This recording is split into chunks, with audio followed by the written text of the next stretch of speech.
Welcome to Momentum Monday. Today is Sunday, February 23rd, 2020. Howard, any plans of going to China or South Korea? There's no longer international, there's no longer cross-border travel, but it's okay. It'll all be fine. 10 million people in Wuhan, gone. I don't know if they're gone. I don't have any relatives in Wuhan. It's hard to put it in perspective. Okay, let's get to the markets. There's a lot going on. A lot going on. Sure, Let me share my screen real quickly. Just 1 second. Come on. Okay. Unbelievable. We've been doing this 5 years. You're still unprepared. Just 1 second, because I don't know. A lot of promos for Ivan on this. I don't do that on purpose. I'm just having issues here on the. Yes, you do. We planned this. Sure. Just 1 second. Wait a second. Where is this? All right.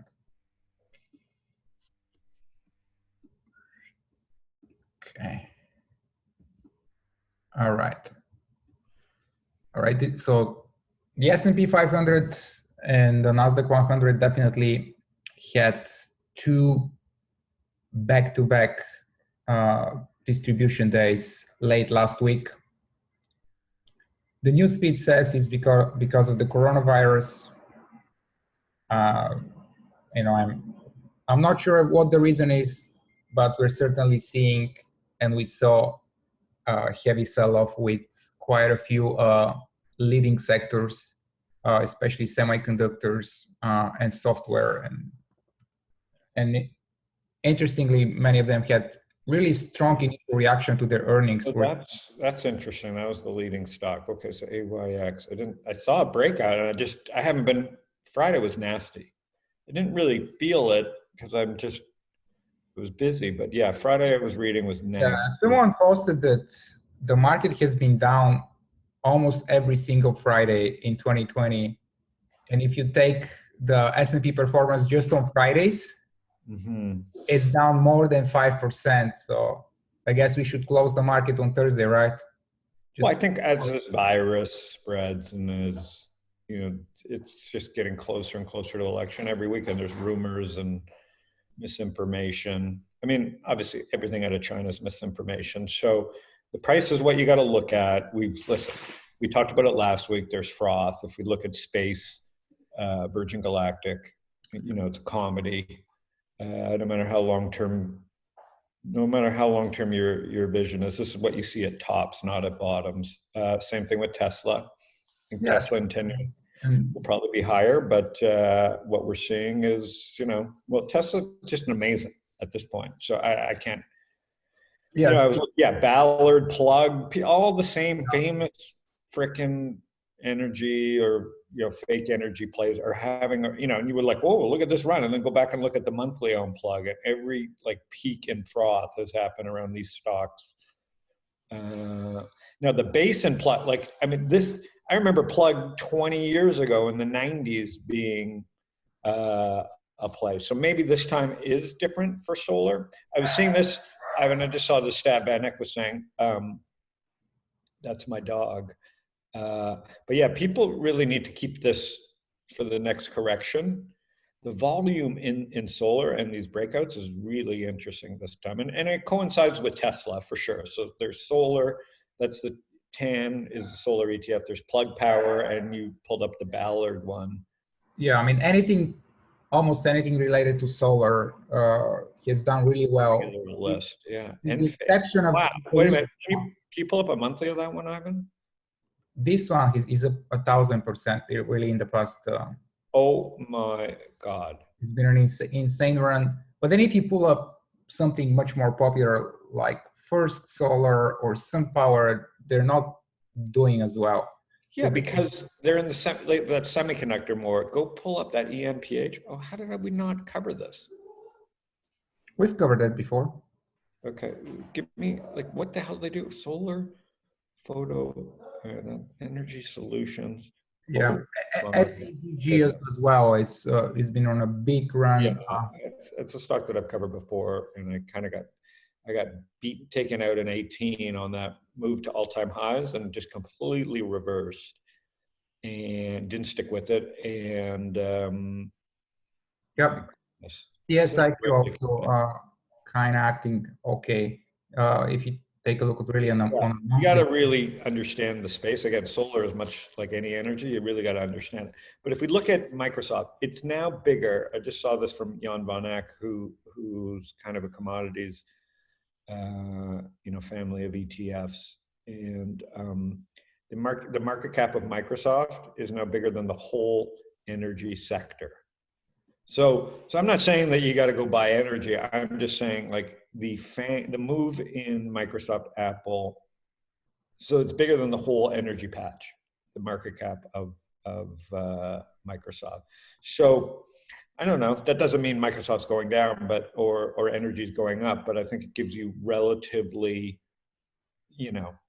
we're getting into areas where like the math is broken and people's heads can't get around the numbers. And I think this is a good time for a pause. We talked about it last week with the froth in some of these, solar names and Virgin Galactic, and we've got DraftKings. You've got, SPACs starting to, SPACs starting to double. And again, I'm not, I can't time this, but we're starting to feel the froth last week, and then boom, you have this week, and now you have some more numbers coming out about the virus in Europe. And Europe, Australia, so Japan, South Korea, definitely all of a sudden we see a big number of cases. And I mean, I still don't see a big change in consumer behavior here. No. I mean, you're not going to get a bear market from what we just saw. Maybe in 3 months, we'll look back at this week and go, oh, but I'm not going to, not enough evidence to say we're near a top. Other than short term, it seemed a little frothy. But this market quickly gets into oversold territory, and a lot of the technicians have been talking about this for a few weeks. Is that there's some divergences, not enough new highs, a lot of new lows. That could be because of energy. The banking stocks kind of rolled over and stopped participating. It's normal when the interest rates are going down, right? Yeah. And what's interesting, it could be a top tick. Morgan Stanley, this was big news last week, bought E-Trade. Yeah.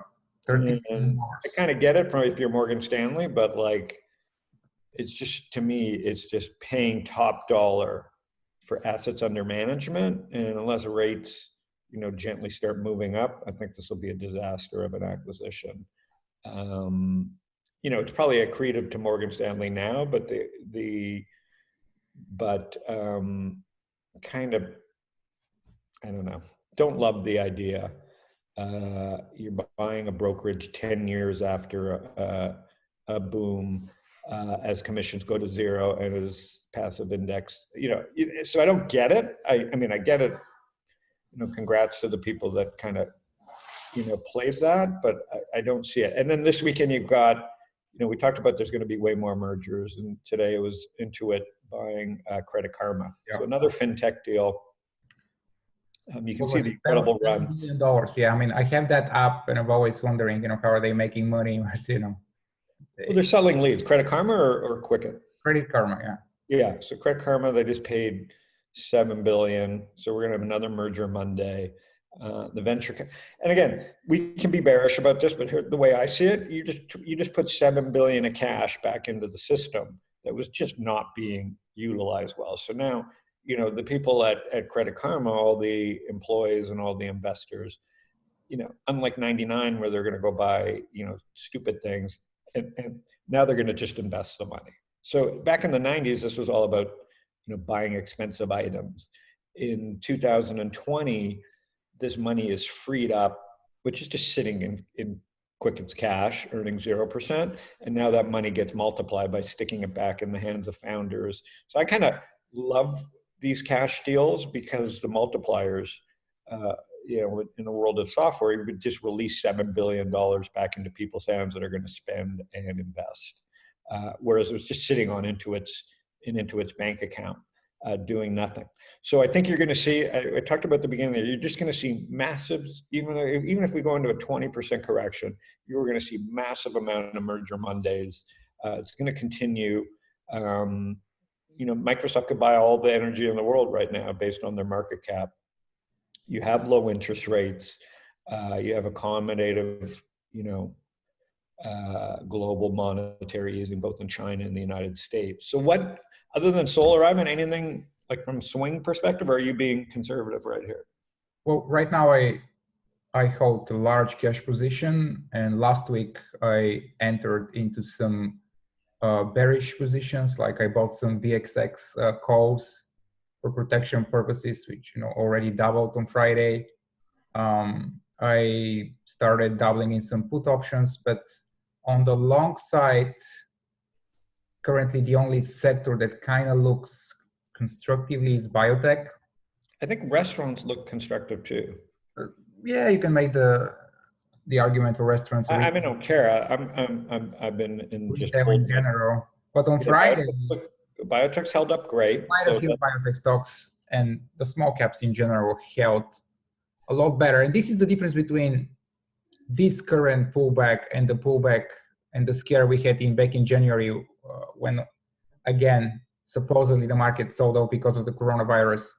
So back in January, as you can see, small caps and biotech, they let that leg lower, and both of them went down about 10% in a couple of weeks or so, while the large caps like Nasdaq 100 barely moved down, like a couple percent.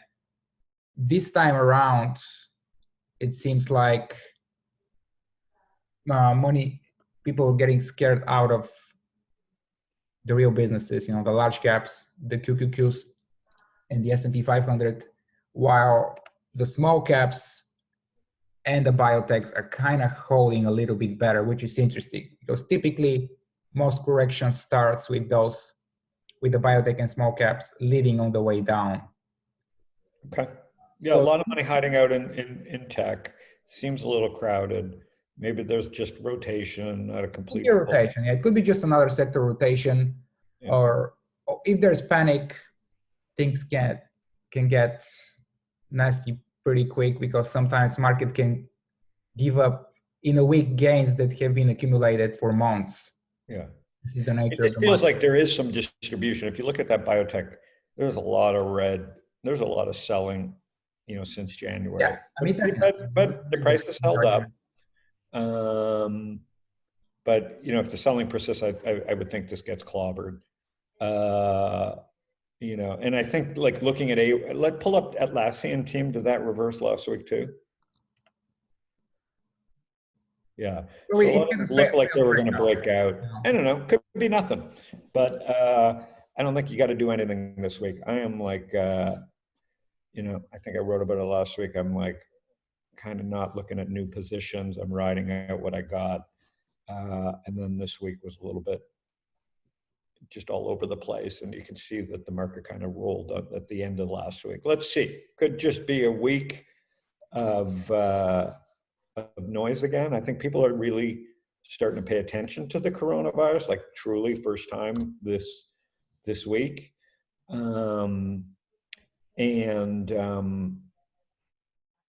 The media always tends to kind of exaggerate and write scary news, and the algorithms are still not smart enough to read between the lines. They're just reacting to the headlines, and that's why we're seeing such big reactions as we saw on Friday or on Thursday when they said that all 14 people. No, all we can go on is that the people that kind of rode this trend up are technicians are seeing some divergences. That's just more new lows as we hit all-time highs last week in the indexes and less new highs. And then you had the froth. And in some of these fringe sectors, and then you have just the FANG stocks just, relentlessly, chugging higher. But, I don't think there's enough reasons to get super negative, as some people, have been, it's just, you just don't see bear markets start like this. And of course, like I said, you know, that could change every week. But I'm just going to let this kind of play out for a week and see where we are next week. And Yeah, then you, like you said, you've kind of initiated a few trades on the short side, so that's oh interesting. yeah, I bought a few put options. Like on Friday, I bought And them. when was the last time you did that?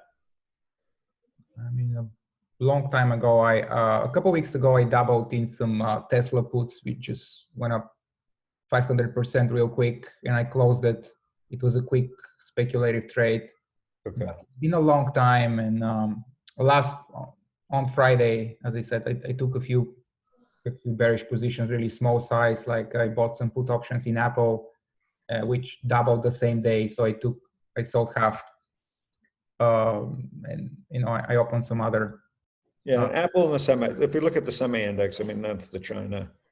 That one is held up well, but also hasn't made any progress. So China, it's definitely seeing some weakness in the Chinese leaders lately. Look at Alibaba breaking below its 50-day moving average. I think if they lose, if it loses 200, I'd be 210, yeah, 200 especially. It's 200. 210 first. 210 is the big level first. Yeah. If it loses 210, it's going to 200 at least, or even lower. Yeah. But there's no reason I'd say, listen, if you were a trend follower, you've probably been selling a little on the way up. And if you're a dip buyer, it's too soon to be, I think, rushing in. And we're in a little bit of no man's land for good tape readers. Because like you said, good tape readers are actually playing a few short trades here. Just testing the waters. And I think a lot of the good trend guys are starting to see the writing on the wall that this is a little long in the tooth, and we're starting to see that froth. Okay, so have a good week. Ivan, unless you see anything else. Oh, sure. Just one more name that showed relative strength late last week. Cloudflare. Big breakout on Thursday when the market was down, and then kind of continuation on Friday. So it's kind of building a new IPO base. I mean, if the market is weak, it's kind of the brains and guts. You know, obviously there's always been speculation that Google will buy, and their competitor to Akamai, a much more modern Akamai. I own some shares. I was not confident. I mean, full disclosure, I'm a little bit friendly with the founders, and not a little bit, but I've known them a long time, and I have some shares from the IPO that I've held. You know, I've sold some, but I've held some. So that was nice to see. That it was kind of a delayed reaction to their earnings going up, and they were on Mad Money and some other things, but really, really good action, really good price action. I agree. Yeah, I think again, in an era, and this is like Zoom, Ivan. So Cloudflare is kind of back-end technology for the whole web in an era where like this becomes a coronavirus play at some level as people kind of rely on digital and stay in, and Zoom is kind of an indirect play at some level on the coronavirus. And same thing a little bit with Cloudflare, is that with all the spam bots and the election coming up, Cloudflare kind of is that site that monitors for bots and DDoS attacks. And it's kind of one of those backbone products now of the internet. So it should be on people's radar in general. So that's interesting that it's showing up on probably the first time you've ever mentioned it. Yeah. I mean, I actually bought it on Thursday, and it just joined my Momentum 50 list. So definitely a name to pay attention to. Okay, and then the solar stocks, as you mentioned earlier, very interesting. Big move in solar, a little bit extended. Definitely would keep it on my watch. Historically, forever, those have been kind of the stocks where the end of runs. They've kind of been the speculative. Some of them are actually high growth businesses, and there are a lot of government subsidies all around the world that are going in their favor. So some of them have actually a pretty good fundamentals to build on. Yeah, and then since we're talking one more, Domino's is interesting. It's performed better than Google since Google's IPO. Kind of broke out another. If you look at a monthly on Domino's, yeah, incredible. No better looking chart other than Enphase. So basically, you have a solar stock and Domino's Pizza as bookends to this market. For all the talk about tech, you have Solar is tech in a way, and Domino's is a tech company because they're basically a mobile app.